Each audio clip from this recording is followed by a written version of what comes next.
नमस्कार, आपका मेरे चैनल में स्वागत है। आज मैं आपको नवरात्रि के दूसरे दिन माँ ब्रह्मचारिणी की कथा सुनाने जा रही हूँ।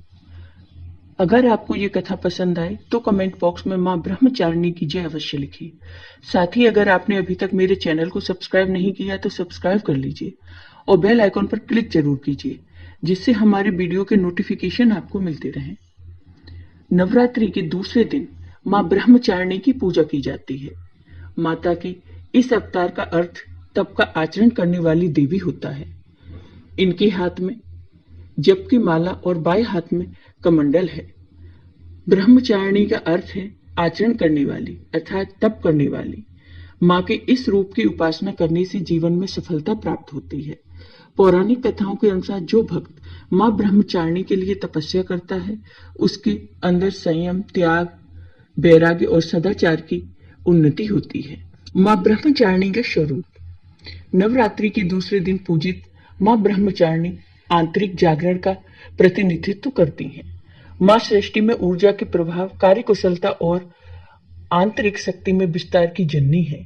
ब्रह्मचारिणी इस लोक के समस्त चर और अचर जगत की विद्याओं की ज्ञाता है। इनका स्वरूप श्वेत वस्त्र में लिपटी हुई कन्या के रूप में है, जिनके एक हाथ में अष्टदल की माला और दूसरे में कमंडल है। यह अच्छा माला और कमंडल धारिणी ब्रह्मचारिणी नामक दुर्गा शास्त्रों के ज्ञान और निगमागम, तंत्र मंत्र आदि से संयुक्त है। भक्तों को यह अपनी सर्वज्ञ संपन्न विद्या देकर विजयी बनाती है। ब्रह्मचारिणी का स्वरूप बहुत ही सादा और भव्य है। अन्य देवियों की तुलना में वह अति सौम्य, क्रोध रहित और तुरंत वरदान देने वाली देवी है। माँ ब्रह्मचारिणी की कथा। पूर्व जन्म में इस देवी ने हिमालय के घर पुत्री के रूप में जन्म लिया था और नारद जी के उपदेश से भगवान शंकर को पति रूप में प्राप्त करने के लिए घोर तपस्या की थी। इस कठिन तपस्या के कारण इन्हें तपश्चारिणी अर्थात ब्रह्मचारिणी नाम से अभिहित किया गया। 1000 वर्ष तक इन्होंने केवल फल फूल खाकर बिताए और 100 वर्षों तक केवल जमीन पर रहकर शाक पर निर्वाह किया। कुछ दिनों तक कठिन उपवास रखे और खुले आकाश के नीचे वर्षा और धूप के घोर कष्ट सहे। 3000 वर्षों तक टूटे हुए बिल्व पत्र खाए और भगवान शंकर की आराधना करती रहीं। इसके बाद तो उन्होंने सूखे बिल्व पत्र खाना भी छोड़ दिए। कई हजार वर्षों तक निर्जल और निराहार रहकर तपस्या करती रहीं।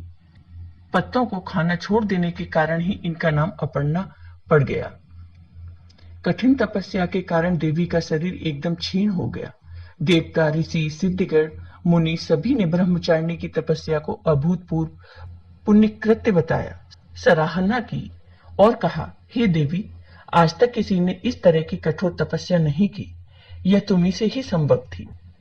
तुम्हारी मनोकामना परिपूर्ण होगी और भगवान चंद्रमौली शिव जी तुम्हें पति के रूप में प्राप्त होंगे। अब तपस्या छोड़कर तुम घर लौट जाओ। जल्द ही तुम्हारे पिता तुम्हें बुलाने आ रहे हैं। इस देवी की कथा का सार यह है कि जीवन के कठिन संघर्षों में भी मन विचलित नहीं होना चाहिए। माँ ब्रह्मचारिणी देवी की कृपा से सर्व सिद्धि प्राप्त होती है। दुर्गा पूजा के दूसरे दिन देवी के इसी स्वरूप की उपासना की जाती है। जय हो ब्रह्मचारिणी माता की। माता ब्रह्मचारिणी की पूजा विधि।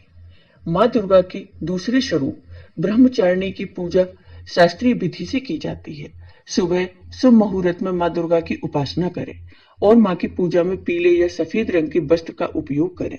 माता का सबसे पहले पंचामृत से स्नान कराएं।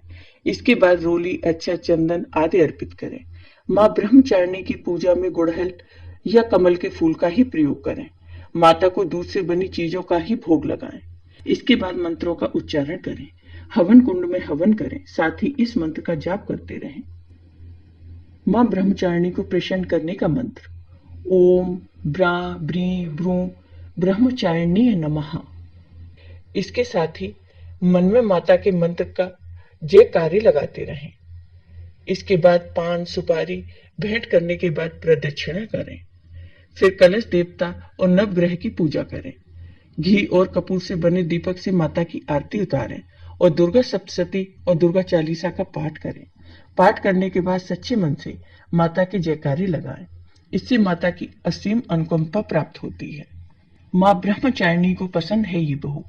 देवी माँ ब्रह्मचारिणी को गुड़हल और कमल का फूल बेहद पसंद है और इसलिए इनकी पूजा के दौरान इन्हीं फूलों को देवी माँ के चरणों में अर्पित करें। चूंकि माँ को चीनी और मिश्री काफी पसंद है, इसलिए माँ को भोग में चीनी, मिश्री और पंचामृत का भोग लगाएं। माँ ब्रह्मचारिणी को दूध और दूध से बने व्यंजन अति प्रिय होते हैं, इसलिए आप इन्हें दूध से बने व्यंजनों का भोग लगा सकते हैं। इस भोग से देवी ब्रह्मचारिणी प्रसन्न हो जाती हैं। इन्हीं चीजों का दान करने से लंबी आयु का सौभाग्य भी पाया जा सकता है। माता ब्रह्मचारिणी की पूजा का महत्व। माता ब्रह्मचारिणी की पूजा करना बहुत सरल है और उससे भी सरल है इनको प्रसन्न करना। माँ ब्रह्मचारिणी को सच्ची श्रद्धा से अगर बुलाया जाए तो वह तुरंत आ जाती हैं। माँ दुर्गा का यह स्वरूप अनंत फल देने वाला माना गया है।